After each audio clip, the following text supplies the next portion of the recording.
Welcome to the Gentleman's Guide to Steam Wars. That's right, our crowdfunding campaign at Onyx Path Publishing is very nearly at its target.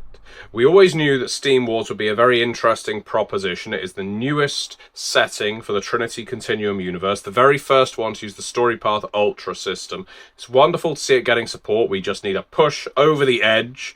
We need to hit that home stretch and fund as quickly as we can if we want to start seeing some of those stretch goals. And so I thought I'll make a couple more videos about certain aspects of the game that people have been asking me about. There's various elements of Trinity Continuum Steam Wars that I am finding very exciting, and one of them is the paths that you play. In a StoryPath Ultra game, characters are created using 3 paths. In Steam Wars, that is your origin, your role, and your alliance. Today, we're going to be talking about role. The role that you play in Trinity Continuum Steam Wars is roughly analogous to position in a military unit. Because, by default, your characters in Steam Wars are members of a rig crew. Therefore, you are typically inhabiting a war rig, a steam rig, that is marching into battle. But by no means are you limited to that. That is the general view of the game, because of course it is called Steam Wars. A lot of the art depicts these magnificent rigs thundering into war, but your characters are completely playable outside of that context as well. In fact, some of them excel outside of the rig. So the paths that you can take on as your roles, the first and foremost is Captain. Now, captains in the late 19th century, when Steam Wars is set, still a great many of them are being pulled from the ranks of the aristocracy. People who have name, who have title, who can basically buy their way into an officer's commission. This is still fairly frequent in the same way as it was in the armies of the time. Not the navies necessarily, but certainly in the armies. And therefore, there is a rather distinct class divide between captains who have worked their way to that position and captains who have bought their way in. This immediately, for me, creates an interesting setup for the kind of character you could play, the kind of captain you can be.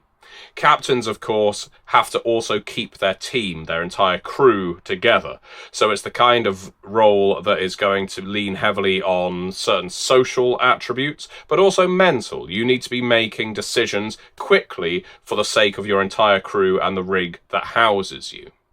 Next up, you have the engineer. Now, the engineer is more than just a menial role. Of course, your role is to keep the rig going, but it's also to analyze technology, condensed coal, the volatile fuel that keeps these steam rigs going.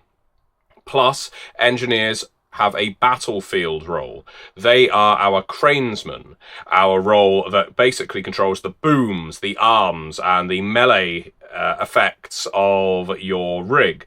So an engineer is often going to be working class in origin, often quite stout, quite straight to the point, I would imagine, but also extremely vulnerable. There are probably more engineers on a rig than any other crew member because, well, they get killed.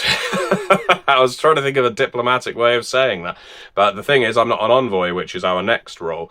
Yeah, they get killed. Either furnaces explode, they are on the literal front of these machines when they clash in battle, or in an arm when it gets severed or destroyed.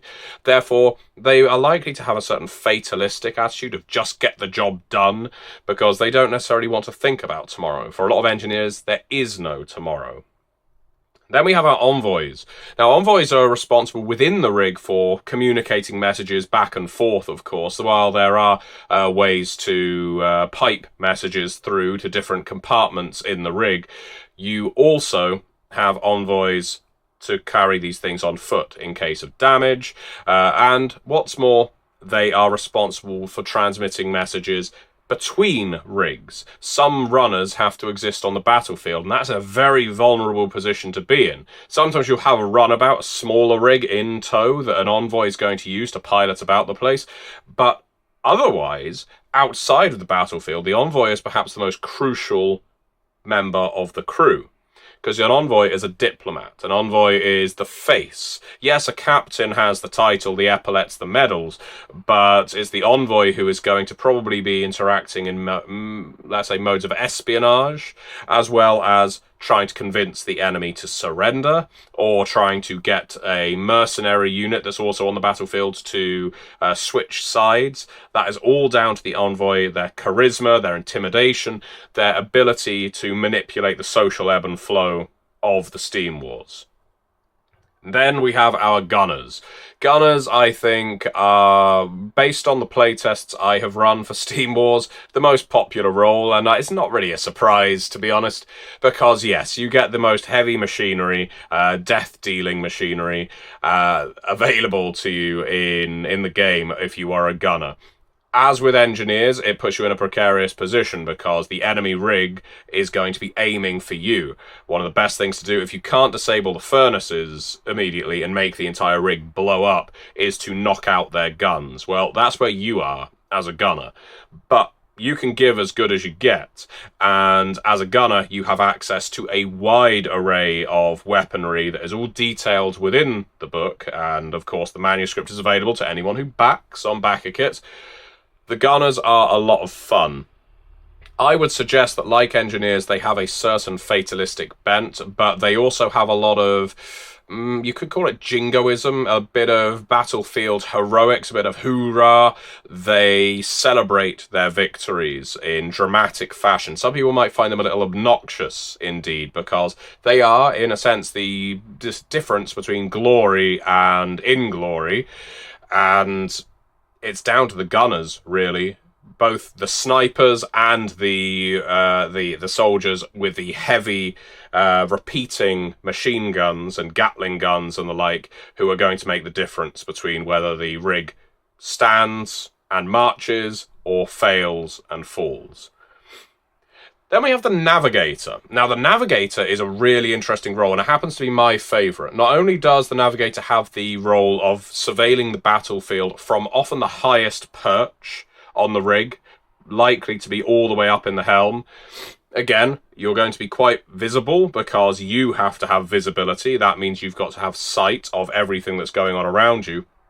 But also, you're going to be going down on foot, much like with the Envoy, going around the battlefield in a runabout, or on foot, or on a horse.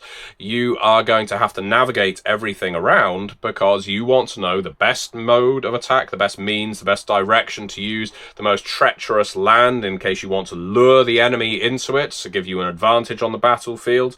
The Navigator is a really important role. I mean, all of these roles are important, as you can probably tell from what I'm saying, but the Navigator is a lot of fun because you get in the thick of it, but you also get to surveil all of it.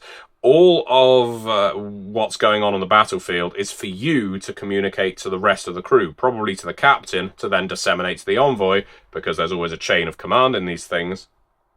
But that's based on your eyes, what you can pick up. You are looking for weaknesses in the enemy forces. You are looking for the chinks in the enemy armor. That's up to the Navigator. So you are more than just looking at maps. You are a spotter, a scout. You could potentially be someone from the local area. You may be only attached to a rig temporarily if you're a Navigator, because often local resources will be pulled to act as navigators. So yeah, that was a lot of fun. And finally, we have the pilot. And, well, a rig's not going to move far without one of these. Pilots are probably the most expertly trained people in the crew. I mean, every role is going to consider themselves the most indispensable on board a steam rig, but the pilot is indispensable. They're likely the only people who know exactly how much pressure to put on this lever, on this pulley, on this gear. They are controlling whether you're getting hit or whether you're not. It's how fast you move. What's more, a pilot is going to be very good at requisitioning, reappropriating other rigs. The engineer will help out here because the engineer will know what to scavenge, but a pilot could potentially seize an enemy rig and start sending that into battle as well. The pilot has a lot of flexibility, and the pilot is going to be the final one to receive the order, really. after everyone knows where we're shooting, where we're headed, where the enemy is, where their weaknesses are, you are the one who needs to make sure we get there. So that's the pilot. Now that is your roles. In the next video I'm going to cover alliances, and that's going to get into the geopolitics of late 19th century Trinity Continuum, because that's when the Steam Wars is set. The second Steam War takes place in 1897. And you could set your game any time across that period. We have an entire timeline, an entire history within the book that establishes when these Steam Wars started, where the condensed coal came from, and so forth. We imagine most people are going to want to play in 1897, so the start of the second Steam War. So, yeah, stay tuned, and I will cover off the alliances soon. Get backing, and maybe we'll hit our funding today. Thank you very much for watching.